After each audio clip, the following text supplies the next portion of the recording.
Baik, untuk selanjutnya kita akan membahas tentang Bapak Gregor Mendel sebagai Bapak Genetika, ya.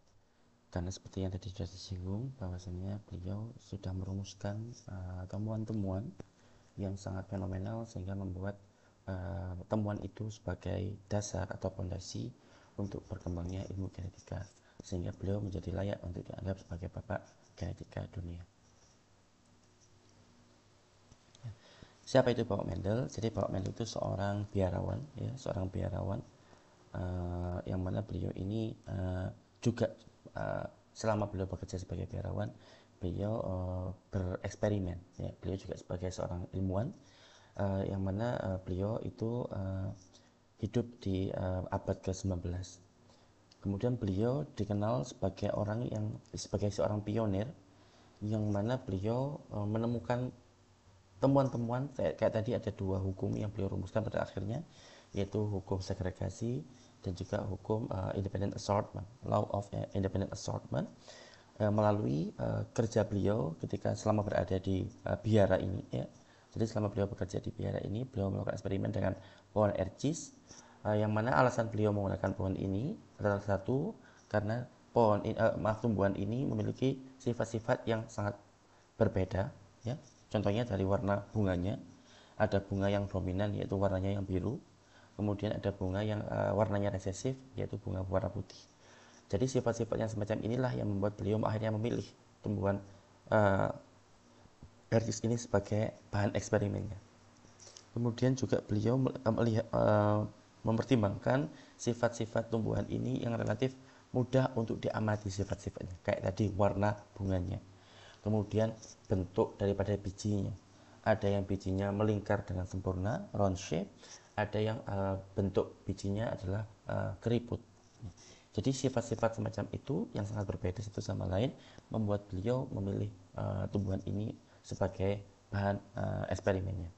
Kemudian termasuk tumbuhan ini merupakan tumbuhan yang siklus hidupnya cepat atau singkat, sehingga beliau karena tujuannya adalah untuk membahas tentang atau mempelajari tentang penurunan sifat dari orang tua ke anaknya, maka dengan siklus hidup tumbuhan ini yang cukup singkat membuat beliau bisa dengan mudah mengamati adanya penurunan sifat dari induk kepada anaknya, ya. Bandingkan kalau seandainya kita atau beliau memilih misalkan pohon beringin yang usianya menahun bahkan puluhan tahun, maka tentunya selama beliau hidup, selama Pak Mendel ini hidup, tentunya beliau akan kesulitan sekali untuk mengamati pola penurunan sifat pada anak dari induknya. Tapi dengan menggunakan tumbuhan yang siklus hidupnya sangat singkat, maka beliau bisa dengan mudah mengamati bagaimana sih sifat itu diturunkan dari orang tua menuju ke anaknya. Jadi inilah yang membuat beliau mempertimbangkan, akhirnya memilih mengapa beliau menggunakan tumbuhan ercis ini sebagai bahan penelitian beliau. Kemudian berikutnya, kontribusi utama temuan Pak Mendel terhadap genetika, yang pertama adalah beliau berhasil mengembangkan hukum-hukum penurunan sifat, pondasi-pondasi terkait hukum penurunan sifat, yang mana akhirnya beliau namakan hukum Mendel 1 atau Law of Segregation atau hukum segregasi, dan yang kedua adalah Law of Independent Assortment atau hukum asortasi bebas atau asortasi independen. Setelah ini akan kita bahas lebih mendetail terkait dua hukum ini. Selain itu juga beliau, Pak Mendel berhasil memperkenalkan konsep gen sebagai unit dasar penurunan sifat, karena sebagaimana tadi sudah kita sampaikan, ya. Jadi gen itu adalah bagian dari DNA yang kalau kita total gen kita itu tidak sampai 10% dari total DNA kita, dan gen inilah yang berfungsi untuk menurunkan sifat dari induk atau orang tua kepada anaknya. Kemudian beliau juga berhasil mengembangkan pendekatan matematis untuk memahami penurunan sifat, yang mana pada saat itu ini merupakan sebuah temuan yang sangat fenomenal, ya, karena beliau bisa menyederhanakan fenomena yang kompleks, fenomena penurunan sifat yang sebenarnya sangat kompleks, tapi beliau sangat bisa menyederhanakan, ya. Jadi beliau sangat jasa sekali untuk genetika, karena teman-teman mungkin di saat ini, hari ini kita berbicara saat ini tahun 2024, ya, banyak faktor genetika sudah sangat berkembang, genetika modern. Ada banyak hal dari temuan beliau yang mungkin ternyata pada akhirnya tidak terlalu benar, tidak sepenuhnya benar bahkan. Tapi pada saat itu beliau benar-benar telah memberikan dasar yang sangat baik yang memudahkan setiap orang untuk memahami fenomena penurunan sifat. Oleh karena itu, apalagi dengan temuan semacam ini, teman-teman bisa lihat ya, contoh ya. Kalau seandainya kita beri label bahwasannya warna daun yang ungu ya, itu dikasih label PP dan P besar dan P besar P kecil. Karena warna bunga ungu itu dianggap dominan, maka setiap anak yang memiliki genotipe PP, P besar dan P besar P kecil, maka yang muncul adalah warna daunnya adalah ungu. Kalau yang P besar kan sudah nggak ada perdebatan, karena P itu adalah genotip untuk fenotip ungu. Maka pada genotip P besar P kecil, fenotipnya pun juga tetap ungu, karena ungu adalah dominan dibandingkan putih. Tapi kalau ada anakan, tumbuhan anak yang memiliki genotip P kecil, maka dia akan memiliki bunga berwarna putih. Karena P kecil. Putih adalah resesif, jadi dia baru akan muncul kalau si anak memiliki genotip P kecil. Ya, tidak ada P besarnya sama sekali. Maka kalau kita lihat teman-teman, lihat di sini, maka persentasenya adalah persentase anak yang memiliki genotip PP, P besar itu adalah 25%. Sedangkan P besar P kecil itu 50%, kemudian P kecil adalah 25%. Karena P besar, P kecil, P besar, P besar P kecil itu pasti mengeluarkan fenotip ungu, bunga ungu, maka kalau di total berapa jumlah anakan yang berpotensi untuk memiliki bunga berwarna ungu adalah 25 ditambah 25. Jadi 75% anakan akan memiliki bunga berwarna ungu sebagaimana bunga pada induknya. Karena apa? Karena P besar itu bunganya ungu, P besar P kecil bunganya ungu. Bunga putih hanya muncul dari individu anakan jika genotipnya adalah P kecil. Dan ini juga berhasil ditemukan oleh Bapak Mendel pada saat itu, yang mana sangat membantu para ilmuwan lainnya untuk memahami konsep penurunan sifat pada organisme termasuk pada manusia. Walaupun pada saat itu Pak Mendel menggunakan tanaman kacang ercis sebagai model untuk penelitiannya. Kemudian, ya, deskripsi singkat terkait metodologi yang digunakan oleh Bapak Mendel. Jadi beliau ini seperti teman-teman bisa lihat ya, beliau itu memilih mengapa kok memilih tanaman ercis sebagai model penelitiannya, karena jadi sifat-sifat yang sangat signifikan berbeda antara satu tumbuhan dengan tumbuhan lainnya. Apa saja contoh? Warna bunga. Warna bunga tanaman ercis itu ada yang ungu, yang mana ungu ini adalah dominan, dan ada warna putih. Jadi ada ungu dan putih. Dikawin silangkan, anakannya nanti akan diamati oleh Pak Mendel. Jadi karena orang tuanya kelihatan jelas memiliki bunga warna ungu dan putih, maka nanti persentase atau frekuensi kemunculan anaknya itu dicatat oleh beliau. Dan pada akhirnya nanti catatan itu oleh beliau dikonversi menjadi rumus matematika sederhana seperti yang tadi kita tunjukkan di sini. Ya. Selain sifat bunga, beliau juga mengamati permukaan bijinya. Ada yang permukaan bijinya itu adalah melingkar bola gitu ya, seperti kelereng yang halus, smooth ya.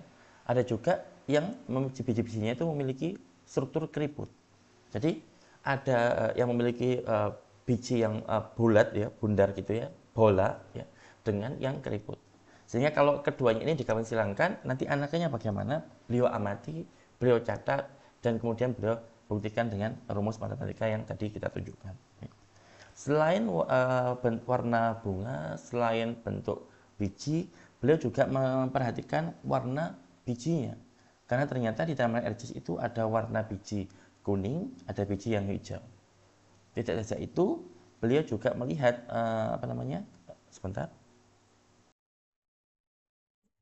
Jadi selain warna biji, beliau juga mempertimbangkan atau memperhatikan warna potsnya, kantong. Jadi teman-teman lihat ya, kayak ini tadi. Sebentar. Ya, ini adalah warna potsnya. Ini warna pot hijau, jadi kantongnya, kantong di mana bijinya disimpan. Jadi kalau yang biji dalamnya itu namanya seeds, kalau yang luarnya itu pods. Nah, di tanaman arcis yang beliau amati juga beliau mempertimbangkan, memperhatikan, meneliti bagaimana penurunan sifat warna podsnya ini, warna kantongnya dari tumbuhan induk kepada tumbuhan anakan.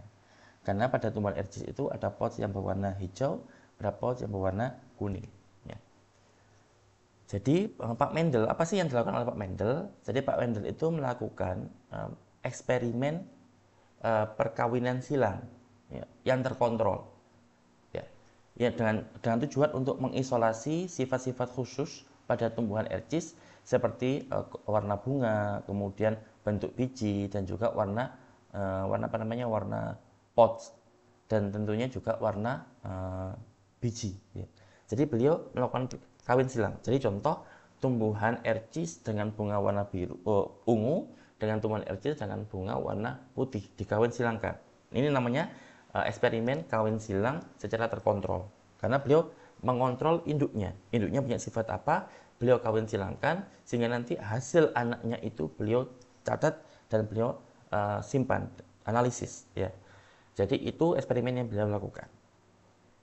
Kemudian beliau recorded the outcomes. Beliau mencatat temuannya semuanya itu ya across generations pada anakan indukan. Jadi misalkan ini adalah generasi pertama. Indukan pertama, induknya tumbuhan arcis berbunga ungu dikawin silangkan dengan tumbuhan arcis berbunga putih. Bunga ungu, bunga putih dikawinkan. Punya generasi anakan pertama atau F1 atau filial 1. Ternyata semua anaknya itu memiliki bunga berwarna ungu. Mengapa? Karena warna ungu dominan. Sehingga semua anaknya memiliki genetik ungu. Ya, bisa jadi itu adalah P besar B besar maupun P besar P kecil. Ya. Tapi nanti ketika misalkan si anak atau F1 tadi dikawin silangkan, maka bisa jadi akan muncul anakan berikutnya. Berarti cucu yang pertama, cucunya ini induk yang pertama. Maka F2 ini, filial 2 atau generasi anakan kedua akan memiliki persentase kecil untuk muncul fenotip bunga berwarna putih. Dan ini juga beliau catat. Ya. Jadi dari penelitian semacam inilah beliau bisa merumuskan hukum Mendel 1 maupun Mendel 2. Yang notabene sekarang dikenal sebagai dasar daripada ilmu genetika. Kemudian beliau juga menggunakan ukuran sampel yang sangat besar, ya large sample size, dan analisis statistik yang membuat temuan beliau itu bisa digunakan untuk memprediksi. Kira-kira kalau orang tua tumbuhan induknya seperti ini, tumbuhan anakannya nanti berapa persen memiliki fenotip ungu, bunga ungu, atau genotip ungu tapi fenotipnya berbeda misalkan, ya.